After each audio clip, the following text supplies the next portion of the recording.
नमस्ते। कार्यस्थल पर यौन उत्पीड़न की रोकथाम यानी प्रिवेंशन ऑफ सेक्सुअल हैरेसमेंट पर मॉड्यूल में आपका स्वागत है। मैं हूं आपकी दोस्त अनीता और मैं आपको इस मॉड्यूल के पहलुओं से परिचित कराऊंगी। आइए सबसे पहले इस पॉलिसी के बारे में और पता करते हैं। यहाँ क्वेस में हम अपने सभी कर्मचारियों के लिए एक सुरक्षित और खुशहाल कार्य वातावरण बनाने का प्रयास करते हैं। क्वेस एक समान रोजगार अवसर कंपनी यानी इक्वल एम्प्लॉयमेंट अपॉर्चुनिटी कंपनी है और जाति, धर्म, रंग, नस्ल, लिंग या शारीरिक अक्षमता के आधार पर बिना किसी भेदभाव के समान अवसर प्रदान करने में दृढ़ विश्वास रखती है। कंपनी का मानना है कि सभी कर्मचारियों को सम्मान और गर्व के साथ व्यवहार करने का अधिकार है। यौन उत्पीड़न के किसी भी शिकायत को कंपनी द्वारा तत्काल प्रतिक्रिया दिया जाएगा। ऐसी कोई भी शिकायत की तत्काल जांच की जाएगी और जरूरत पड़ने पर कंपनी पॉलिसी के तहत तत्काल अनुशासनिक कार्रवाई की जाएगी। आइए समझते हैं कि यौन उत्पीड़न यानी सेक्सुअल हैरेसमेंट का क्या अर्थ है। यौन उत्पीड़न में यौन प्रकृति का कोई भी अनचाहा व्यवहार शामिल है जो किसी को असहज, पीड़ित, अपमानित या भयभीत महसूस करा सकता है। यौन उत्पीड़न की रोकथाम नीति यानी प्रिवेंशन ऑफ सेक्सुअल हैरेसमेंट की पॉलिसी क्वेस कॉर्प और उसकी सहायक कंपनियों के साथ साथ संयुक्त उद्यमों में परिवीक्षा या प्रोबेशन पे या स्थायी या परमानेंट रोजगार पर नियुक्त सारे कर्मचारियों के लिए लागू होती है। इसमें शामिल हैं कोर कर्मचारी, विदेशी कार्यालयों में डेप्यूटेशन पर गए या प्रतिनियुक्ति कर्मचारी, अनुबंध या कॉन्ट्रैक्ट कर्मचारी, अंशकालिक या पार्ट टाइम कर्मचारी, प्रशिक्षु या इंटर्न, ट्रेनी, कंपनी परिसर में काम करने वाला कोई भी विक्रेता कार्यकर्ता, कंपनी परिसर में कोई भी आगंतुक या विजिटर। क्वेस की लिंग तटस्थ नीति यानी जेंडर न्यूट्रल पॉलिसी के अनुसार पुरुषों, महिलाओं और विभिन्न यौन अभिविन्यास वाले व्यक्तियों के प्रति किसी भी प्रकार का यौन उत्पीड़न क्वेस पॉश नीति के प्रावधानों के अंतर्गत आएगा। याद रखिए, यौन उत्पीड़न के बारे में कुछ तत्व अच्छे से समझ लेना जरूरी है। ये बात ध्यान रहे कि यौन उत्पीड़न आपके लिंग पर आधारित नहीं है। यौन उत्पीड़न शारीरिक रूप से आपके कार्य वातावरण में ऑनलाइन यानी व्हाट्सएप चैट, वीडियो संदेश आदि के जरिए और मौखिक जैसे फोन कॉल्स या मीटिंग्स आदि के दौरान हो सकता है। आगे दिए गए कुछ कार्यों को यौन उत्पीड़न के रूप में माना जाता है। आइए कुछ डूज और डोंट्स को समझते हैं। अपने सहकर्मियों की अनुमति के बिना उन्हें छूना, अपने सहकर्मियों के साथ गंदा मजाक करना या गंदी भाषा का प्रयोग करना, मेल, एमएमएस या व्हाट्सएप के माध्यम से कहानियां या चुटकुले, अश्लील संदेश, वीडियो, तस्वीरें या विषय भेजना, ऑफिस में अनुचित विषय देखना, यौन आपत्तिजनक तस्वीरें, कार्टून, पिनअप कैलेंडर, चित्र, पोस्टर, कंप्यूटर वॉलपेपर, गेम या लिखित दस्तावेज प्रदर्शित करना, अपने सहकर्मियों की तरफ झुकना, अपने सहकर्मियों की तरफ सीटी बजाना और उन्हें छूना या चिढ़ाना, गंदी भाषा का प्रयोग करना जो लिंग विशिष्ट या यौन प्रकृति की हो या किसी व्यक्ति के शरीर के बारे में अनुचित टिप्पणी करना, बिना विरोध किए किसी से भी गंदा मजाक या यौन टिप्पणी स्वीकार करना। यहाँ कुछ और प्रकार के व्यवहार हैं जिन्हें यौन उत्पीड़न के रूप में माना जा सकता है। एहसान के बदले बेहतर या विशेष व्यवहार का वादा। उदाहरण के लिए, अगर आप मेरे साथ डेट पर बाहर जाते हैं तो मैं इस साल आपको प्रमोशन दूंगा। कार्यस्थल पर किसी के साथ दुर्व्यवहार करके किसी की नौकरी की स्थिति को खतरे में डालना। उदाहरण के लिए, अगर आप रोज मुझसे मिलने के लिए समय नहीं निकालती हैं, तो आपको अधिक काम मिलेगा और देर तक मेरे साथ काम करना होगा।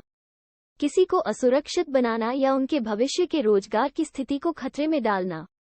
उदाहरण के लिए, आपको नौकरी के लिए काम पर रखा गया है, अब आपके लिए केवल एक चीज बची है कि मेरे साथ कुछ ड्रिंक्स ले ले, नहीं तो आप नौकरी खो देंगे। व्यक्ति के लिए असहज माहौल बनाना या अपमानजनक व्यवहार करना जिससे उसके स्वास्थ्य या सुरक्षा पर असर पड़ने की संभावना हो।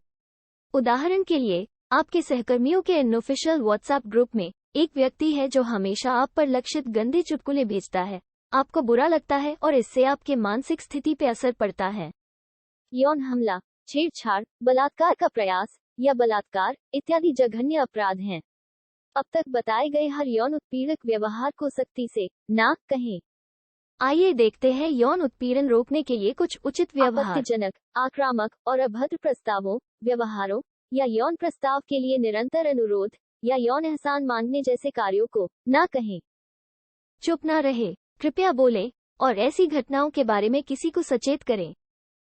किसी सहकर्मी के साथ खड़े होकर बात करते समय एक स्पष्ट अंतर, तकरीबन 2 फीट की दूरी बनाए रखें।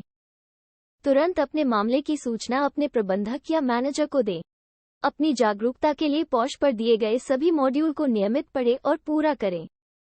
यौन उत्पीड़न के संकेतों को स्पष्ट रूप से समझें और सबूत के तौर पर संभाल के रखें। यौन उत्पीड़न रोकने के लिए न सिर्फ खुद कदम उठाएं, बल्कि जरूरत आने पर अपने सहकर्मियों को ऐसा करने के लिए प्रोत्साहन दें और समर्थन करें। अगर आपके या आपके किसी सहकर्मी के साथ यौन उत्पीड़न हुआ है, तो उसकी शिकायत कैसे दर्ज करें?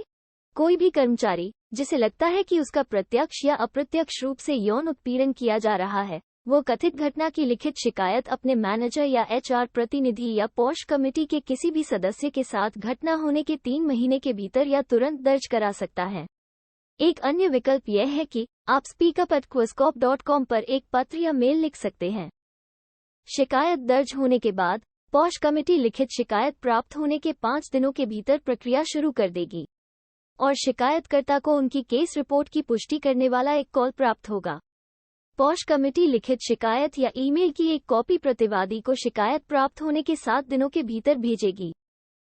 प्रतिवादी की शिकायत प्राप्त होने के 10 दिनों के भीतर पॉश कमेटी को अपनी प्रतिक्रिया या स्पष्टीकरण साझा करना होगा।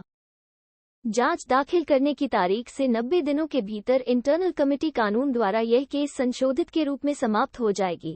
आपकी शिकायत दर्ज होने के बाद आपके विवरण को सील कर दिया जाता है और गोपनीय रखा जाता है, अर्थात उन्हें सुरक्षित रखा जाता है और पॉश कमेटी के बाहर किसी के साथ साझा नहीं किया जाता है, और आपको पॉश कमेटी के सदस्यों द्वारा आपके मामले पर आगे मार्गदर्शन किया जाएगा। यहाँ कुछ जरूरी बातें हैं जिन्हें आपको याद रखना है। जितनी जल्दी हो सके अपना केस दर्ज करें। यदि आप सक्षम नहीं हैं, तो आपको अपना मामला घटित होने के पहले 3 महीनों के भीतर दर्ज करना चाहिए। आपको इस बात का भी ध्यान रखना चाहिए कि घटना से संबंधित अधिक से अधिक साक्ष्य जैसे मैसेज या वीडियो या बातचीत आदि संभाल के रखें और रिपोर्ट के साथ जमा करें। आपको यह भी ध्यान रखना चाहिए कि झूठी रिपोर्ट दर्ज करने से आपको दंडित किया जा सकता है। आखिर में ये भी याद रखें कि रिपोर्ट दर्ज करते वक्त सारे सबूत ध्यान से देख के फिर जमा करें। गलत सबूत या गलत जानकारी देना दंडनीय अपराध है। यदि किसी कर्मचारी के कार्यस्थल पर यौन उत्पीड़न की पुष्टि की जाती है, तो भारतीय दंड संहिता और प्रासंगिक सेवा नियमों के अनुसार उसे निम्नलिखित कोई एक या उसके अपराध की तीव्रता पर निर्भर करके एकाधिक दंड दिए जा सकते हैं। मौखिक चेतावनी, लिखित चेतावनी, काम से निलंबन या सस्पेंशन, कार्यालय परिवर्तन, नौकरी की भूमिका में बदलाव, डिमोशन या पदोन्नति अथवा नो प्रमोशन या पदोन्नति रद्द, काम से निकाला जाना या टर्मिनेशन, कारावास या भारी आर्थिक जुर्माना। यदि शिकायतकर्ता या प्रतिवादी पॉश कमेटी या मैनेजमेंट द्वारा लिए गए कार्रवाई या समाधान से संतुष्ट नहीं है, तो दी गई सिफारिशों के 90 दिनों के भीतर अपना मामला और अदालत में अपील कर सकता है। यदि किसी कर्मचारी के खिलाफ गलत शिकायत दर्ज की जाती है या झूठे मामले दर्ज किए जाते हैं, तो शिकायतकर्ता कंपनी की नीति के अनुसार अनुशासनात्मक कार्रवाई से गुजरेगा। क्वेस में यौन उत्पीड़न की तरफ शून्य सहनशीलता की नीति का पालन किया जाता है, इसलिए चुप न रहें। याद रहे, अगर आपके साथ कुछ हुआ है तो बोलें और तुरंत अपने प्रबंधक या मैनेजर को इसकी सूचना दें। आप एचआर के पास भी अपना रिपोर्ट दर्ज करा सकते हैं या speakup@quizcop.com पर मेल कर सकते हैं। बधाई हो, आप क्यू लर्न सेक्शन को पूरा कर चुके हैं। कृपया क्यू असेसमेंट लेने की तरफ बढ़े।